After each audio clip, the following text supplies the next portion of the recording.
Hi, and this is a bit of an apology for how badly the last video ended on this build and how badly the start of this one is.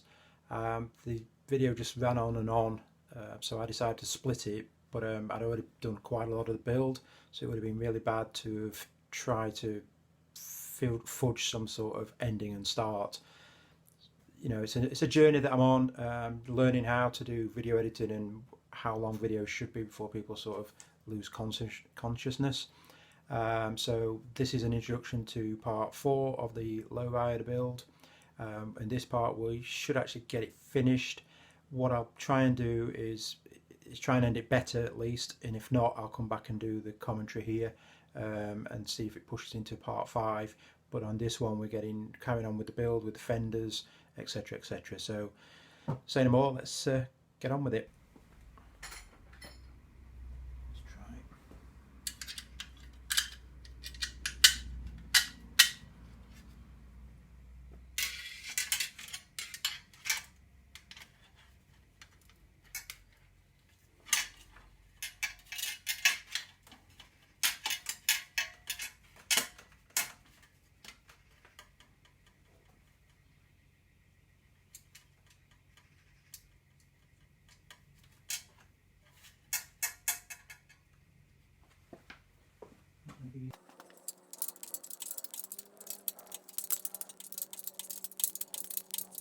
So the fenders I'm using are not new. They've got some corroded marks on them.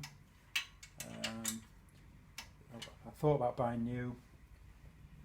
I may still change them out, but they're presentable, good, and they fit the age of the bike. I mean, the bike, I've managed to get that up probably 80–90% of the way. Still some areas though, you know, that you'd say, well, that's not factory fresh. So like I say, I'll have a look at these and then make a decision whether I'll change them out or not. The front one is good, it's really good. Just the back one has got some markings on it, but anyway, we'll look at that in due course.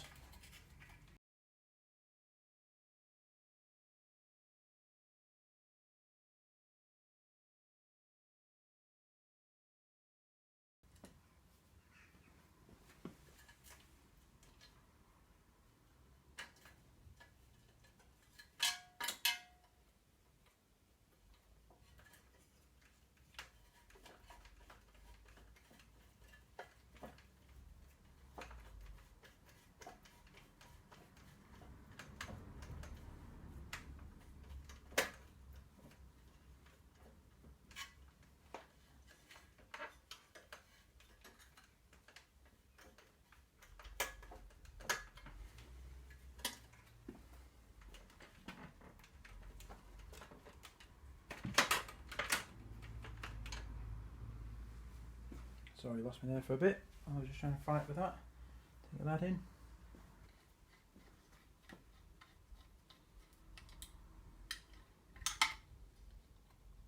So when they were made, they used to have this reflector on them, but a lot of those go missing over the years. People take them off or they get broken. So I'll just pop that on.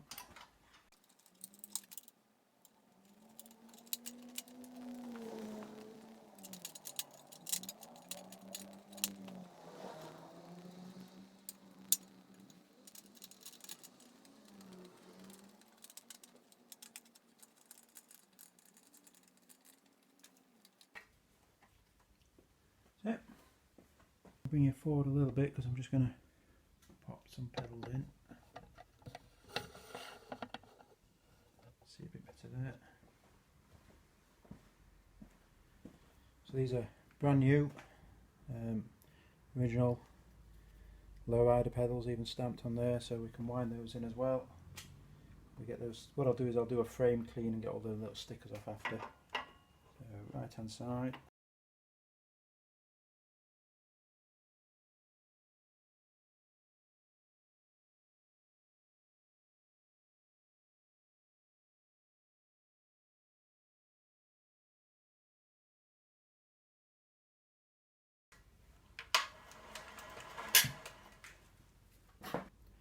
We'll bring it back up for the handlebars.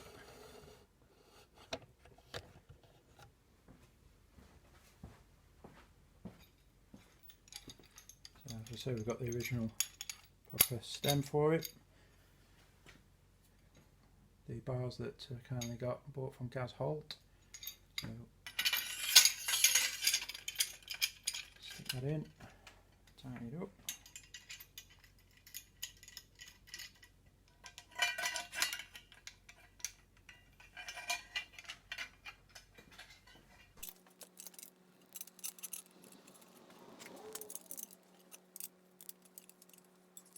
Every taste varies with the bikes. Some have them up like the Old Valley chopper style. I mean, this will go up another couple of inches at least, and then have the handlebars like the Old Valley chopper. I personally, it's a little bit too excessive, but I like to have them laid forward, not that much.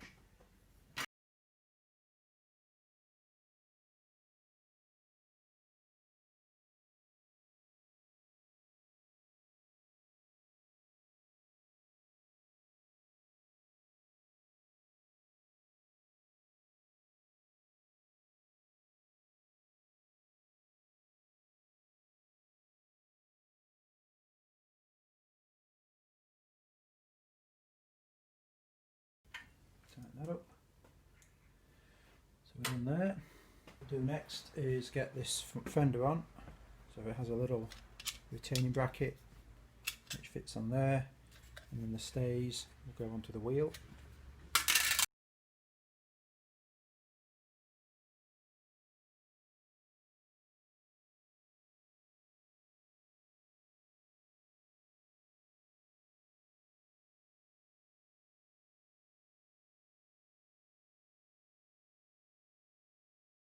So as you saw earlier, we've got the blue velour seat, tassels, etc. So these have a various different colours of grips. So you have, most of them have the black sparklies. So what I did is, as I've said earlier, I've matched, or tried to match with the blue grips. They have a coaster brake, rear coaster brake, and the front is usually a hub brake, but the wheels I've got don't have the centre hub. It just makes it a cleaner look because you haven't got a brake cable running up. So basically we can fit the grips because we're not going to be putting any more hardware on here except maybe a few trinkets later, but we don't need them off. So let's see if these go on.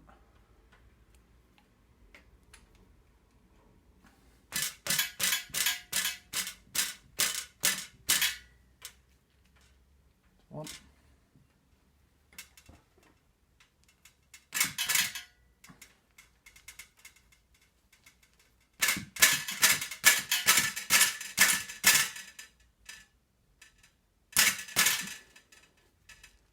Two. That finishes that.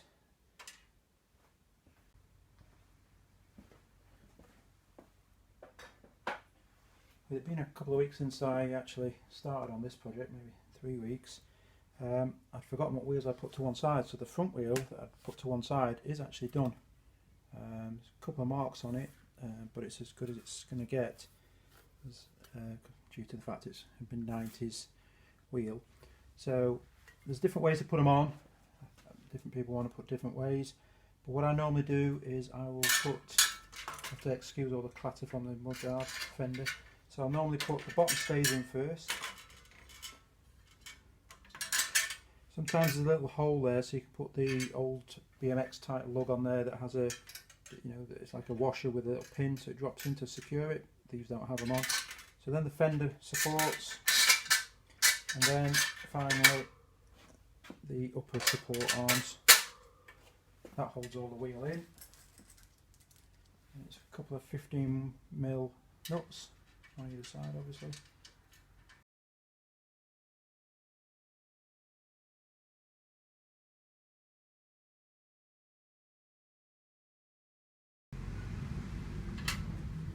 Centralised on the fender as well. As you can see, that's got a good lining on the fender and spins well.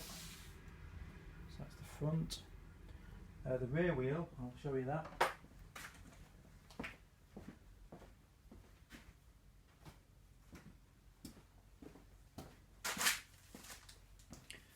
Now, I think I might have shown it the other side of it, but at the beginning.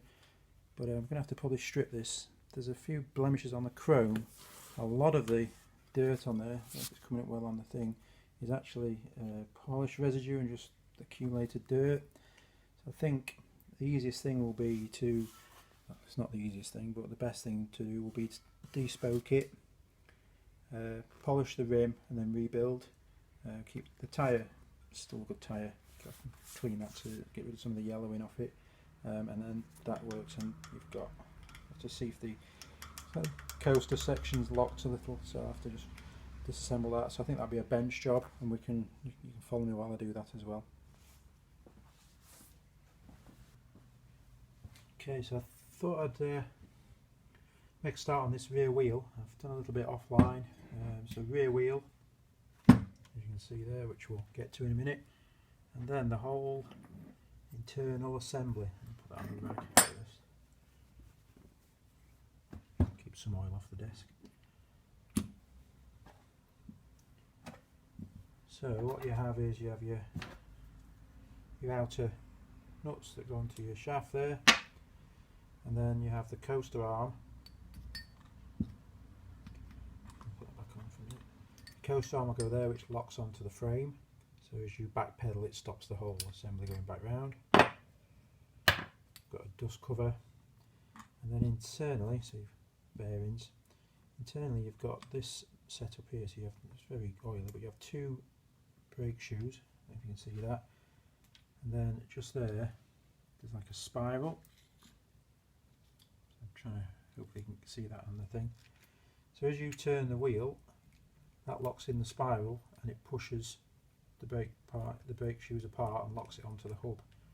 As that moves in, as we lock it, it just spaces those two shoes out and locks on the rim. So put that back over there for later.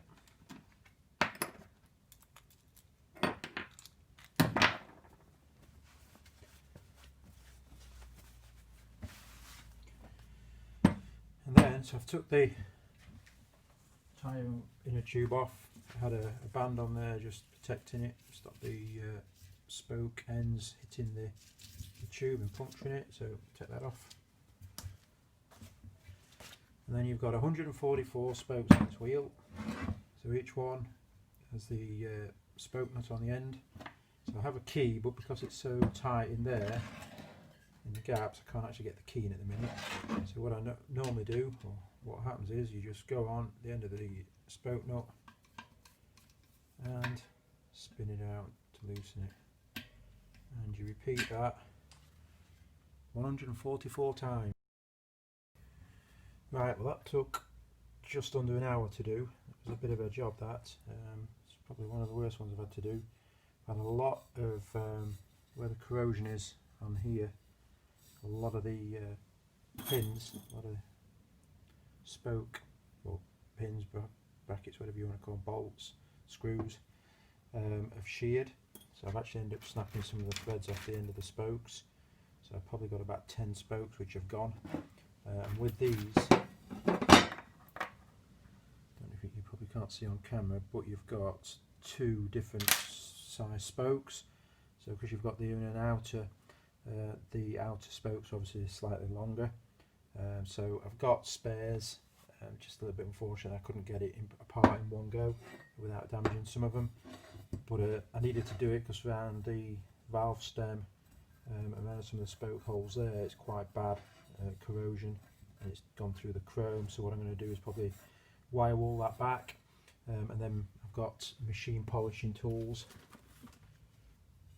So I'll be able to get the machine polisher on there, get that in, and then get that buffed back up with the different types of polish bars. So then the hub I can clean inside, get that looking good as well. Overhaul the coaster mechanism that you saw before, and get to it. So what I'll do is I'll probably set this up, get this polished up, and then we can revisit as I start rebuilding.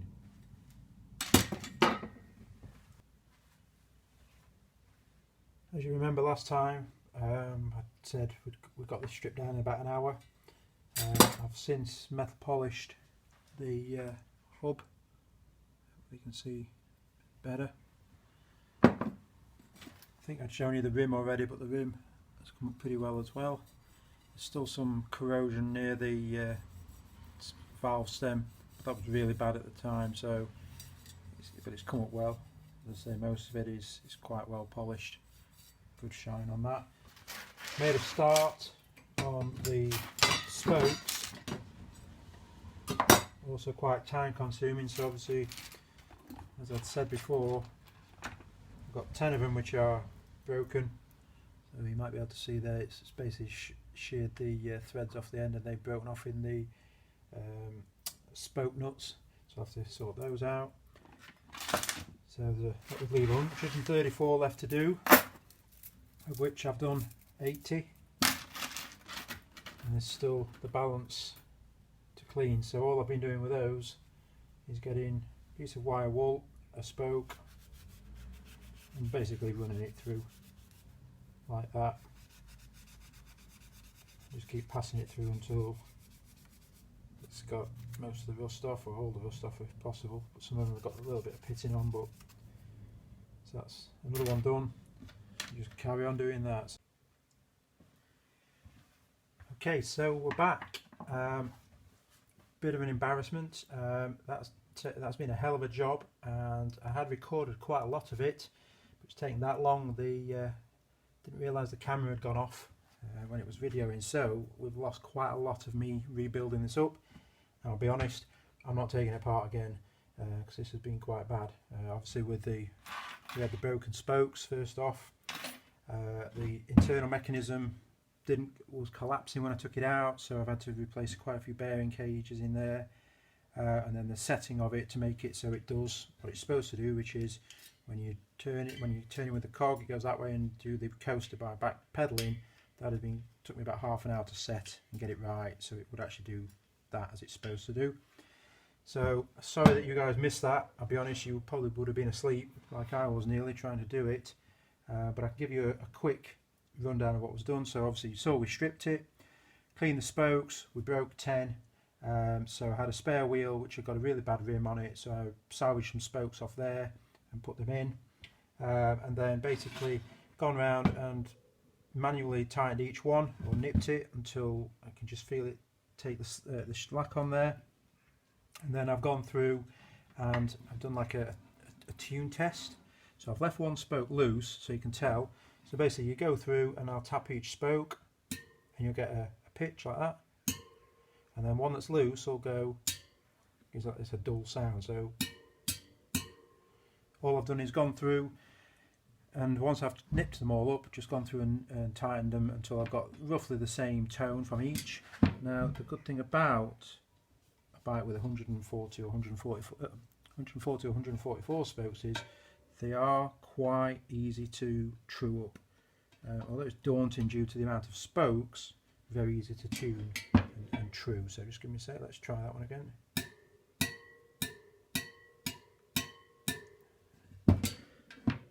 Tight.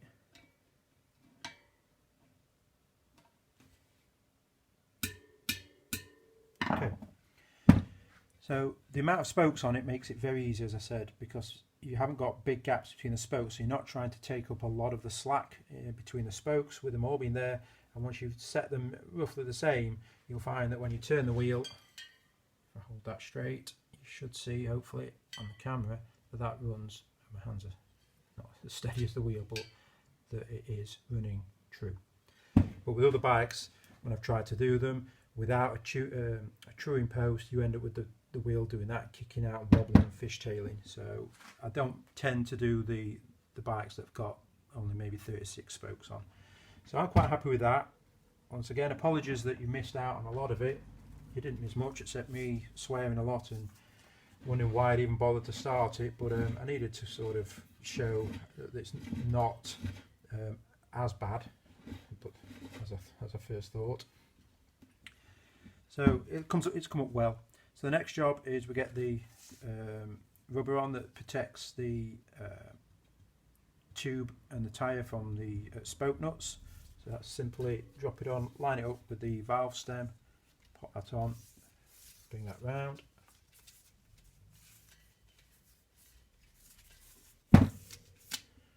That's on. And then I've got a tyre and a tube. Now I tend to put a little bit of air in the tube just so that when I put it in, it doesn't nip between the rim and the tyre. Some people do, some people don't. I don't know if there's a correct way of doing it, but it's the way I've always done it.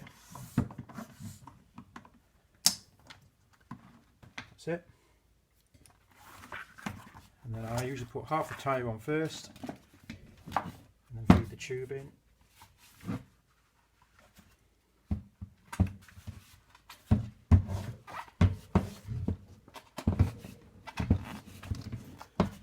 So find the valve.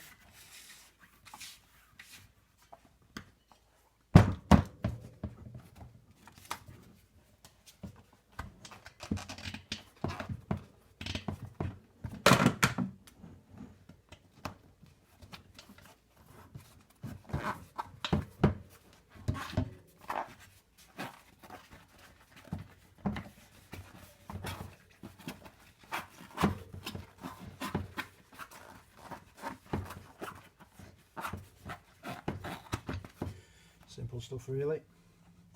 Put the tyre on.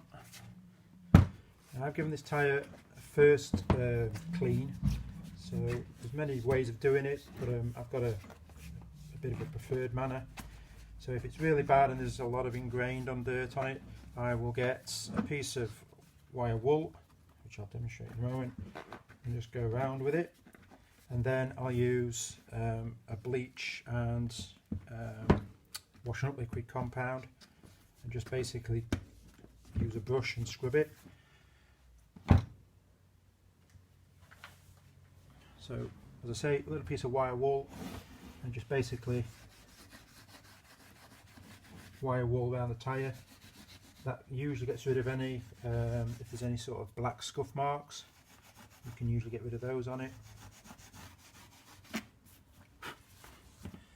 Sides, etc., and just it basically brings it back. It doesn't get rid of all the yellowing, but it brings it back quite well. And then finally, when I'm ready, when I'm detailing the bikes to get rid of any oil, I'll put the bleach and wash up liquid and a stiff nail brush and just do that. So let's get the little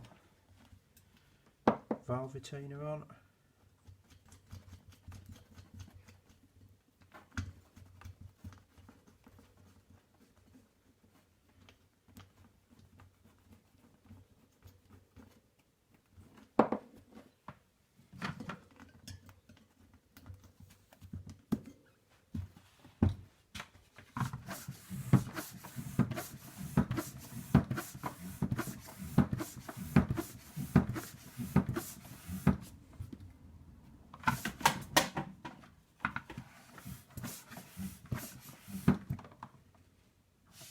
Happy with that.